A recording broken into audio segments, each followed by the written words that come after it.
The man smiles politely and asks the driver to step out of the car. Seeing how courteous he is, the driver gets out without hesitation. Will you hold still, please? But just a few minutes earlier, this same man was handcuffed by a cop. The moment the officer let his guard down, he slipped the cuffs to the front, wrapped them around the cop's neck, and yanked him backward. No matter how hard the officer struggled, the man just clenched his jaw, his face twisted with effort, completely devoid of any human emotion. With one final twist, the cop stopped breathing. The man calmly washes his hands as scratch marks cover the floor. That night, two hitmen hired by the same employer track Anton down. They take him to the hunter's truck, tell him the target is Moss, and hand him a tracker. Seconds later, Anton kills them both without hesitation.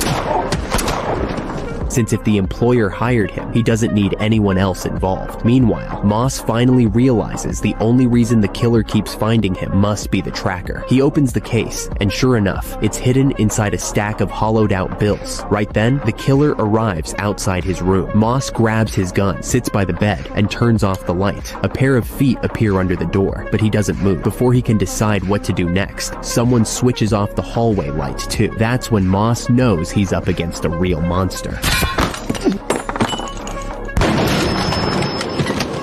He tosses the money out the window and jumps right after it. Back at the hotel front desk, the clerk is nowhere to be seen. Moss escapes through the back door, but still takes a hit. He manages to flag down a car and tries to get away.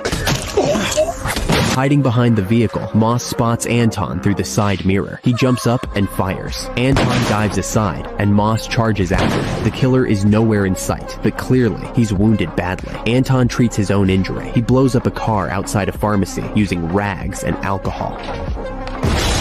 Steals supplies in the chaos, then returns to the motel to calmly dig the bullet out of his leg, determined to finish Moss as soon as possible. By then, Moss reaches the border with the money case. He's badly hurt, and the case is slowing him down, so he walks out onto an empty bridge and throws it over the side. He buys a jacket from a group of kids to hide the bloodstains, grabs a beer, and pretends to be a drunk to slip past the checkpoint. Then, he collapses into unconsciousness. When he wakes up again, a man is sitting right beside him, someone who knows everything about him, even where his wife is hiding. Moss has no choice but to reveal where he dumped the money. The man finds the case under the bridge, but he doesn't realize Anton has already tracked him down. He tries to buy Anton off with a cut of the cash, but Anton isn't interested, since why take a portion when killing him gives him everything. The man sits across from him, scared out of his mind. He knows Anton didn't say all that for conversation. He said it because he never intended to let him live. Then, the phone rings. Anton just stares at him in silence.